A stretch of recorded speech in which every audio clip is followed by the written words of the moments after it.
Tudo bem? Farei então uma aula agora com vocês aqui sobre a Lei Orgânica de Barueri, tá bom? Espero que vocês se divirtam, espero que vocês curtam e aproveitem a aula, beleza? Vamos lá! Bom dia a todo mundo, um grande beijo no coração de vocês. Simbora! Partiu a aprovação com o velho galante, o original. Aula objetiva sem mimimi.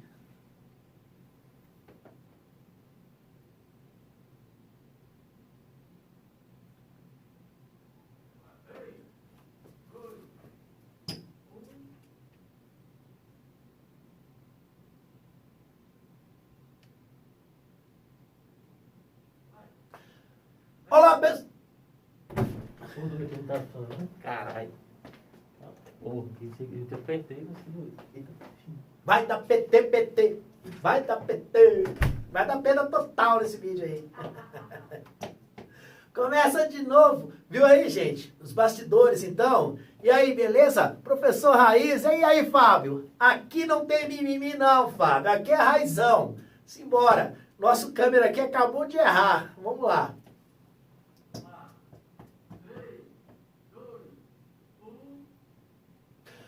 Olá pessoal, tudo bem? Professor Eduardo Galante, para com você, mais uma vez, passarmos pela nossa Lei Orgânica de Barueri, mas passar de uma forma responsável. Eu não quero que você decore, eu não quero que você simplesmente guarde as coisas, eu quero que você aprenda, porque nunca mais você vai precisar estudar. Aprenda. Agora, evidentemente que todos nós temos as nossas limitações e também, por que não se dizer, as nossas capacidades. Agora, o que nós não podemos de jeito nenhum descartar é a objetividade. Gente, quando se estuda legislação, objetividade é o caminho mais, vamos dizer assim, mais indicado para que você consiga a sua aprovação. Gente, quando se cobra a legislação, não tem interpretação, não tem nada disso, não tem jurisprudência, nada. O que a banca faz? Ela vai pegar aqui um artigo, certamente que está aqui na nossa norma, vai extrair uma ideia, vai trocar uma palavra, vai trocar um termo. É isso que a banca faz. E o mais interessante, lá no seu edital está escrito assim, Lei Orgânica do município de Barueri. Ora, professor, pode cair só aquela parte que fala do poder legislativo? Se fosse assim, no edital estaria especificado. Estude apenas o poder legislativo no âmbito da lei orgânica. Lá não está escrito assim. Lá está escrito estude a lei orgânica. Então pode ser cobrado qualquer item desse nosso documento. E é por isso que o nosso curso, então, tem esse viés de trazer para vocês, então, dicas sobre todos os pontos da lei orgânica. Não é um curso ponto a ponto, mas é um curso dica a dica. É isso aí. Simbora aqui com o Velho Galante, então, para mais uma aula raiz, aula onde você terá acesso, então, às informações da forma que você terá na sua prova, beleza?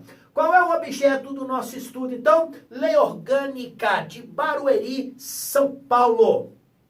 Bem, dando sequência agora no nosso curso, eu quero falar sobre os servidores municipais, tá bom? Quero mandar um grande abraço a todos vocês que me acompanham, tá? Então, quero mandar um abraço aí à Cida de Valparaíso, quero mandar um abraço ao pessoal de Barueri, mandar um abraço aí pro pessoal de São Caetano, Santo André, São Paulo, pessoal de Brasília. Nós vamos invadir Barueri, vamos pegar todas as vagas, tá bom? Vamos falar sobre os servidores municipais. Deixa eu falar uma coisa para você, vem cá. Olha, é o seguinte, somos uma república federativa do Brasil. O que significa isso em linhas rasas? Significa que somos formados por entes federativos. Os entes federativos têm as suas competências na Constituição Federal. Uma delas é poder se organizar administrativamente, o que é feito por lei orgânica, ok? Beleza. Em linhas gerais, a Constituição Federal traz os regramentos gerais, as regras gerais. E aí o que acontece? Os estados vão complementar, sem se afastar das regras gerais, aquelas regras. E, no caso, os municípios vão especificamente suplementar ali, levando em consideração o que tem, tá? O que foi produzido pelo Estado e pela União. Mais ou menos isso, tá? Significa dizer o quê? Aquelas regras gerais que nós temos aqui na lei orgânica tem como base a Constituição Federal. Quando você estuda a Constituição Federal, lá a partir do artigo 37, que começa a falar sobre administração, servidores públicos ali, do 37 ao 41, aquilo ali serve de base para a nossa lei orgânica. Por que eu estou falando isso? Porque você vai ver que há, então, aqui sim, uma semelhança, né? O princípio da congruência. O que eu vou falar aqui dos servidores municipais não contraria o que está lá na nossa Constituição. Beleza? É isso aí. Vem cá com o professor. Nesse sentido, então, eu quero falar agora sobre aquele servidor que se candidata, tá? Então, aquele servidor, então, que se candidata ao cargo especificamente, então, eletivo. Servidor pode se candidatar a vereador? Pode se candidatar ali, no caso, vamos colocar prefeito, presidente? Pode. Somos uma democracia, não é isso? Pois é. Olha, o exercício do mandato eletivo por servidor municipal seguirá as regras da Constituição. Ah, professor, agora eu entendi a sua introdução. É por isso, então, que o senhor falou tanto da Constituição, falou tanto especificamente do que é, então, nesse caso aí, o papel da Constituição. Sim, as regras, no caso ali, para o servidor que vai ocupar um cargo eletivo, são as mesmas que estão lá na Constituição Federal, tá bom? Então fica esta dica para você. Agora, sempre nós devemos prestar atenção naquela oportunidade em que o servidor poderá exercer o cargo de vereador, tá bom? Então o que acontece? Vamos supor que um determinado servidor se candidate e seja um dos 21 eleitos aí, no caso de Barueri, ao cargo de vereador. Aquele servidor que for eleito vereador, tá? Nesse caso, ao ocupar um cargo, emprego ou função pública municipal, ele não poderá ser, no caso, movimentado, ele não poderá ser transferido, removido, tá? Nesse caso, de ofício. Ou seja, a administração pública não vai poder tirá-lo daquele local onde ele exerce, então, ali a sua função pública, o seu cargo, o seu emprego, tá? Isso durante a duração do seu mandato. Não pode. Então, ele fica inamovível durante esse período, tá bom? Além disso, um outro ponto que eu quero destacar, eu agora quero dar início ao capítulo 3, que fala sobre as contas, fala sobre os atos municipais. Então, nós sabemos que existe uma preocupação muito grande. Existe uma teoria, pessoal, chamada teoria dos freios e contrapesos. O que significa isso? Numa linguagem rasa, pelo amor de Deus, os bacharéis em direito devem estar arrepiados aí com a minha explicação. É o seguinte, os poderes são independentes e harmônicos entre si. Então, significa dizer o seguinte, cada poder tem a sua atividade típica, cada poder também poderá realizar uma atividade atípica e nenhum vai influenciar no outro. Mas isso não significa distanciamento total. Você quer ver um exemplo? O poder executivo repassa o dinheiro para o poder legislativo funcionar.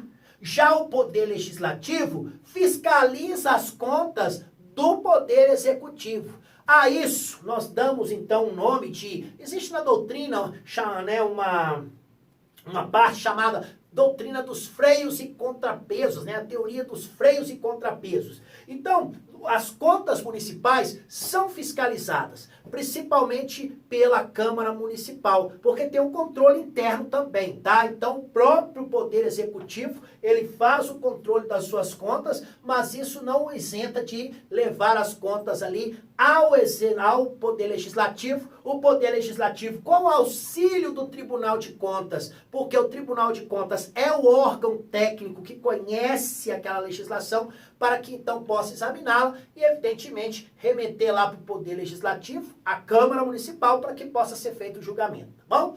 É sobre isso que nós, então, falaremos. Gente, as contas do município, elas ficarão à disposição dos cidadãos. Mas cuidado, onde está cidadãos, a banca vai querer te pegar. Ela vai querer colocar para você aqui que ficará, ali no caso, à disposição dos munícipes. Das pessoas, e não é. Do ponto de vista jurídico, o conceito de cidadão não confunde com o direito, né, com o conceito de pessoa, com o conceito de munícipe. São institutos diferentes. Em linhas gerais, o cidadão, então, no caso aqui, está no seguinte sentido: é aquele que exerce o pleno direito, então, no caso ali, os seus plenos direitos políticos. É aquele, então, que pode votar, que pode ser votado, que está em dia com toda a sua situação. Então, que é, nesse caso aí, né, já é maior de idade. Então, nesse caso, as contas ficarão à disposição de todos os cidadãos. Agora, vai ficar por um tempo eterno, indeterminado? Não. Ficará à disposição por um tempo de 60 dias. Isso a contar do dia 15 de abril. Então, do dia 15 de abril até o dia 15 de junho, você, cidadão que está estudando aqui comigo, se você quiser ir lá, então, na prefeitura e olhar as contas da prefeitura, você pode. Gente, eu já fui e vou falar uma coisa para você. Até contador tem dificuldade de entender aquelas contas. Até contador tem dificuldade. Já pensou um cidadão comum? Aí que é mais difícil, né? Então, as contas do município, elas ficarão à disposição dos cidadãos por 60 dias, a contar do dia 15 de abril de cada exercício, tá? Então, ficará lá à disposição, na Câmara Municipal, e aí é um local de fácil acesso, basta você ir lá e você vai ver esta conta, tá bom? A consulta às contas municipais, ela poderá ser feita, então, por qualquer cidadão. Mas o cidadão precisa fazer um requerimento? Não. Ele chega lá e pede, olha, eu quero ver as contas do município. Ele, então, nem precisa apresentar um requerimento, não precisa de autorização, nem despacho da autoridade. Ele chega lá na Câmara e fala, eu gostaria de ver as contas do município. Ele é encaminhado para um local, uma sala, e lá estará à disposição dele todas as contas para que ele possa, então, verificar. Te garanto uma coisa, um cidadão comum para entender aquilo ali vai ser difícil. Contador tem dificuldade, então, vamos dizer assim, é algo que, vamos dizer, eu até tenho uma expressão que eu brinco muito, que eu falo que é para inglês ver, porque nós não vamos entender muita coisa não, tá bom? A consulta, você pode pegar essa documentação, você pode levar um pendrive ali, salvar essas contas e falar assim, eu vou levar para minha casa. Não, não pode, tá? Nesse caso, a consulta especificamente, tá? Só poderá ser feita no recinto da Câmara. E mais, tá? Nesse caso, essas contas estarão lá e haverão pelo menos 3 cópias destas contas para que você possa consultá-las. Então, quando você chega lá na Câmara, tem uma sala, naquela sala tem umas estantes e ali ficam as contas, 3 cópias, para que você possa sentar lá e consultar, tá bom? Então, fica esta dica para vocês. A Câmara Municipal, gente, ela enviará ao reclamante cópia da correspondência que encaminhou ao Tribunal de Contas ou órgão equivalente. O que é isso? Imagina que você, cidadão, foi lá, examinou as contas e você, por alguma razão ali, então, identificou algo que supostamente não estejam de acordo com aquilo que, né, diz a lei. Então, o que você faz? Você faz uma reclamação daquela situação. Esta reclamação, ela é encaminhada ao Tribunal de Contas, tá? E o Tribunal de Contas, nesse caso, vai examinar. Gente, isso aconteceu. Isso aconteceu, né? Eu já trabalhei no Poder Legislativo. Uma vez, as contas do prefeito estavam à disposição, uma pessoa passou, analisou e aí viu que havia algumas notas em que, especificamente, o CNPJ da empresa era diferente. Então, ela notou que tinha 3 notas fiscais, o nome da empresa, o nome fantasia era o mesmo. Por exemplo, Posto São Jorge. Mas nas três notas, cada uma tinha um CNPJ diferente. Na hora que ele viu aquilo, ele examinou e falou, ué, engraçado, o nome do posto é o mesmo, mas o CNPJ é diferente. Reclamou daquilo, mandou lá para o Tribunal de Contas, e não é, gente, que de fato havia ali fraude? Olha só que interessante, um cidadão passou ali, viu aquilo e evidentemente então foi aberto todo o procedimento, né? A gente já sabe o final disso tudo. Mas é para que você tenha ideia. O nosso operador de vídeo aqui, o Rosenberg, falou que vai fazer isso lá em Valparaíso. Boa sorte, ele vai precisar. Né? Vamos lá. Publicidade dos atos no âmbito do município. Vamos lá. Gente, a publicação das leis, tá, e dos atos municipais vai ser feito no jornal, então será feito no Jornal Oficial do Município. Artigo 37 da Constituição. São princípios que norteiam a administração pública, a legalidade, a impessoalidade, a moralidade, a publicidade e eficiência. Além disso, temos outros também, vamos colocar assim, outros princípios que norteiam a administração pública, como, por exemplo, aqueles que estão previstos no artigo 2º da Lei 9784/99. Então, além disso, temos outros princípios, como, por exemplo, na própria Lei Orgânica, nós temos alguns princípios que norteiam a atividade. Um deles é justamente o princípio da publicidade. Então, só deixará de ser ostensivo aquilo que a lei disser assim, isso tem que ser reservado, isso tem que ser secreto, ou qualquer coisa desse tipo, isso tem que ser confidencial. Nós temos até uma lei da informação, tá bom?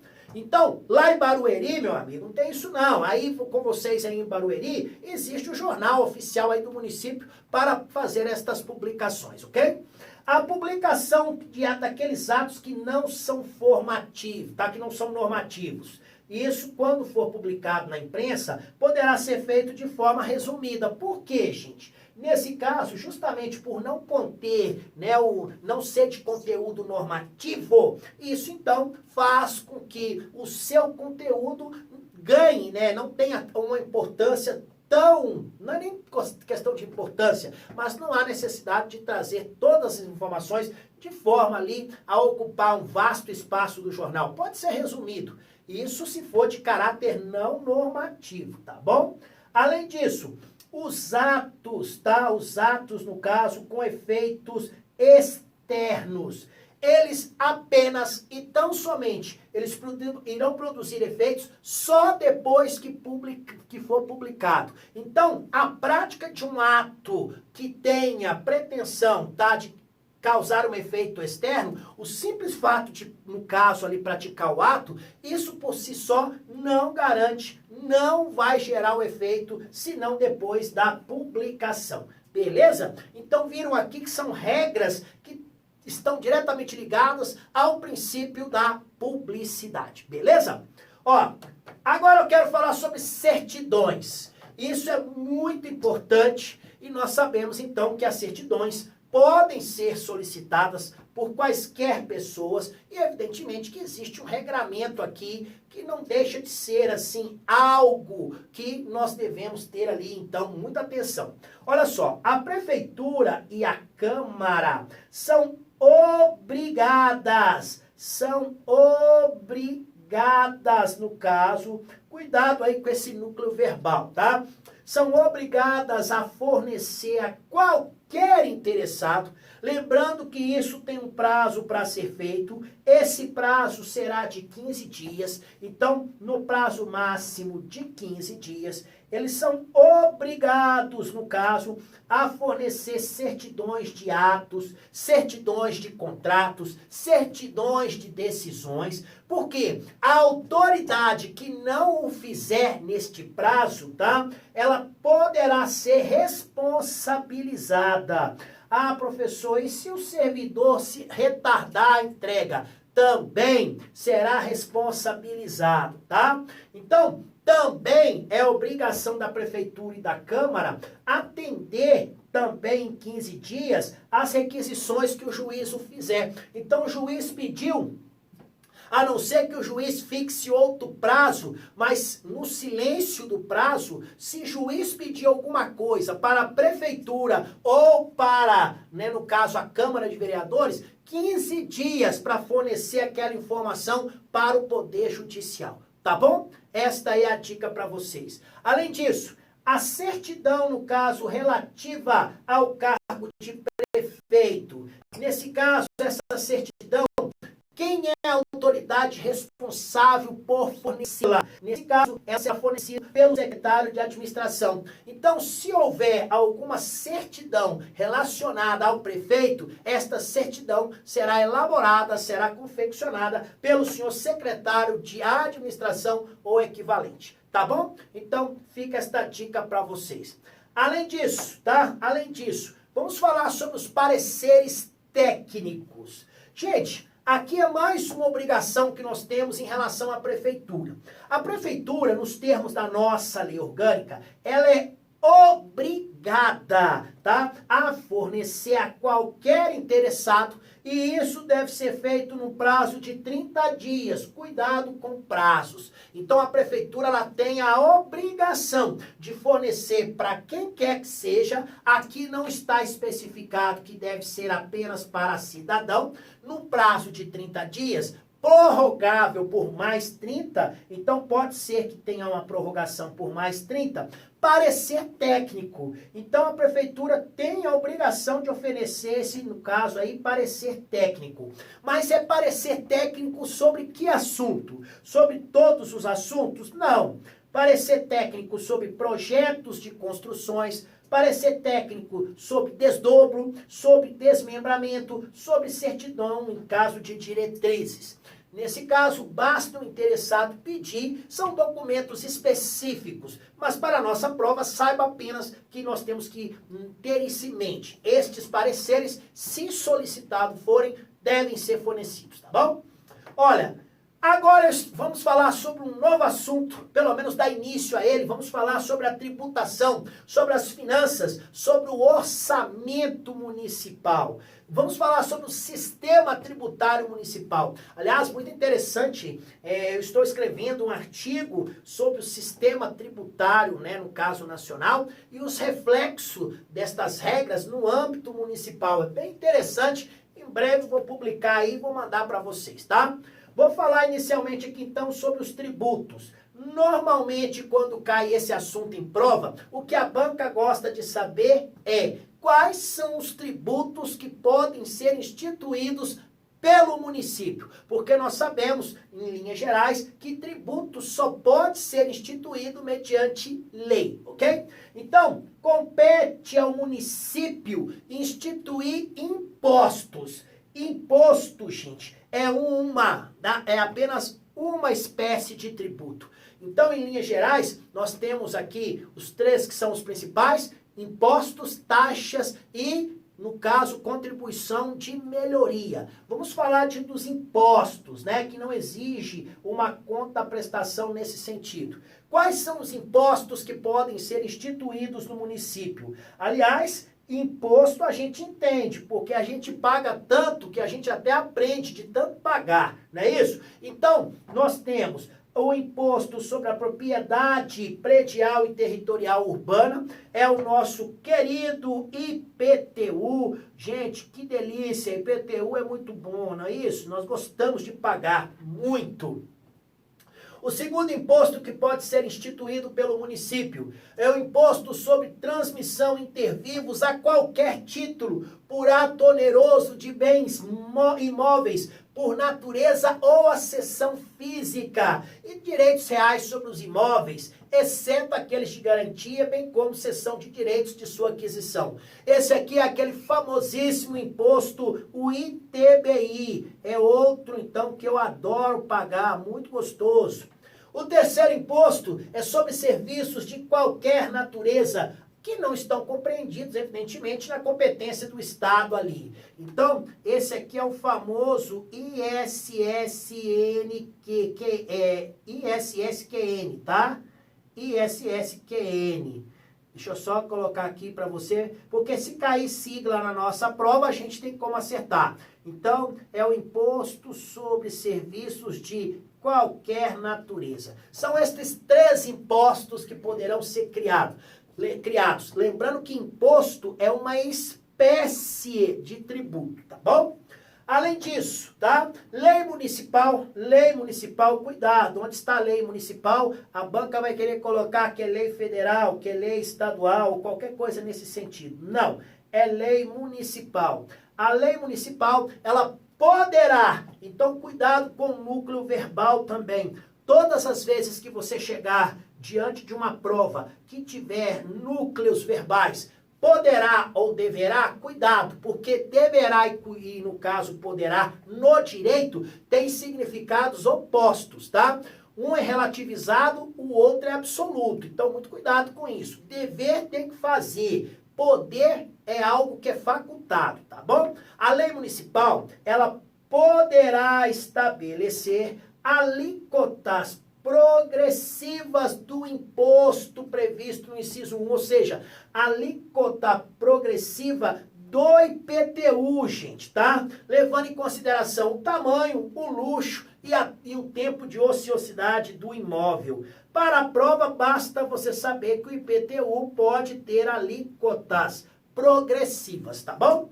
O imposto, então, no caso, o IPTU também, mais uma informação do IPTU, é o seguinte, o IPTU, ele também pode ter alíquota, tá? Alíquota ali que será determinada em função das zonas de interesse estabelecidas também no plano diretor. O plano diretor é um documento que fala especificamente sobre o uso do solo, então, no município, não é isso? Então, nesse caso especificamente, de acordo com o uso do plano diretor ali, existem algumas áreas que são mais valorizadas, em consequência, o IPTU ali será mais alto, tá? A contribuição de melhoria, ela será instituída por lei. Então, Constituição diz claramente e há uma reprodução desta ideia aqui. Além disso, tá? Quero falar das limitações do poder de tributar.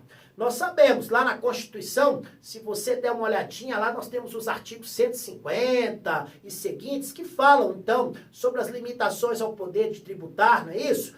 Basta você dar uma olhadinha na Constituição, lá são 9 as limitações que nós temos. Pois é, muitas delas aqui são reproduzidas. Então, olha, é proibido ao município nos termos da nossa lei orgânica. Quais são as suas limitações no âmbito da tributação? Eles não podem exigir ou aumentar tributo sem lei que o estabeleça, princípio da legalidade. Não pode instituir tratamento desigual entre contribuintes que se encontram em situação equivalente, gente. Não pode haver qualquer tipo de distinção em razão da ocupação profissional ou da função exercida por cada um deles, independentemente de denominação jurídica, tá? Outras proibições, que na realidade é uma reprodução da nossa Constituição Federal. Também não pode o município cobrar tributos em relação aos fatos geradores ocorridos antes do início da vigência da lei, né? Princípio da anterioridade, tá? E no mesmo exercício financeiro, sem que haja publicado as leis que o instituiu ou aumentou. Também não pode estabelecer limitação ali ao tráfego de pessoas e de bens, tá? Não posso criar tributo para estabelecer estas limitações. Também não podem ser instituídos impostos, e aqui eu estou falando não de tributo, tá? De impostos. Não será, então, no caso ali, autorizado ao município instituir impostos, tá? Sobre o patrimônio, a renda e os serviços da União, do Estado e ainda dos municípios, tá? Inclusive, isso é recíproco, porque a União, os Estados também não poderá fazê-lo.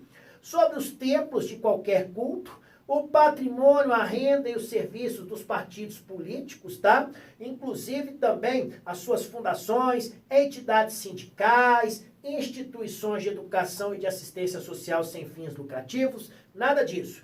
E também sobre os livros, jornais, periódicos e o papel que é destinado, no caso, à impressão. Não pode, tá legal?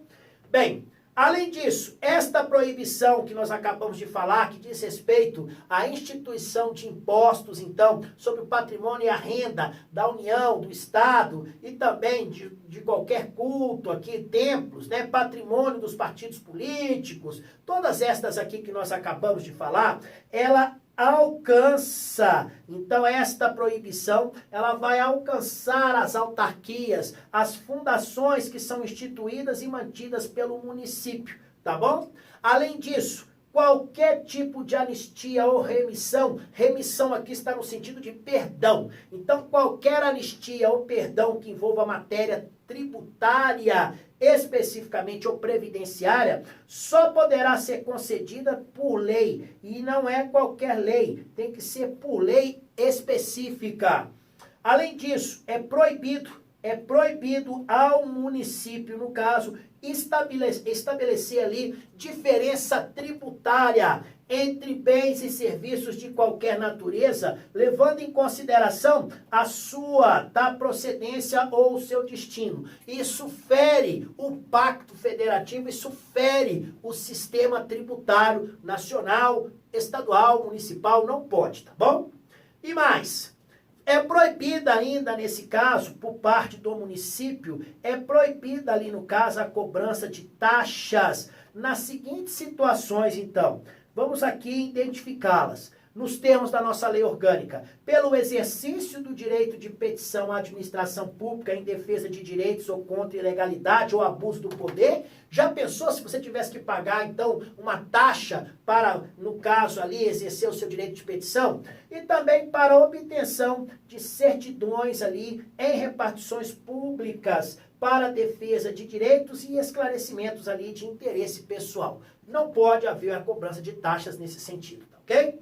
Bem, será que isso cai em prova? É claro que cai. Vamos aqui, eu e você, resolver uma questão muito próxima daquela que nós encontraremos. Nos termos da lei orgânica do município de Barueri, assinale a alternativa correta.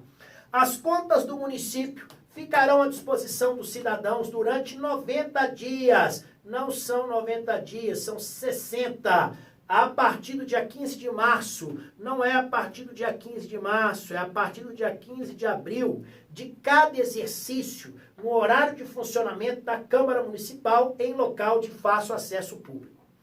A consultas às contas municipais poderá ser feita por qualquer cidadão, bastando um requerimento, no caso aqui, autorização ou despacho. Não, é independentemente de requerimento. Eu não preciso de jeito nenhum nada disso não.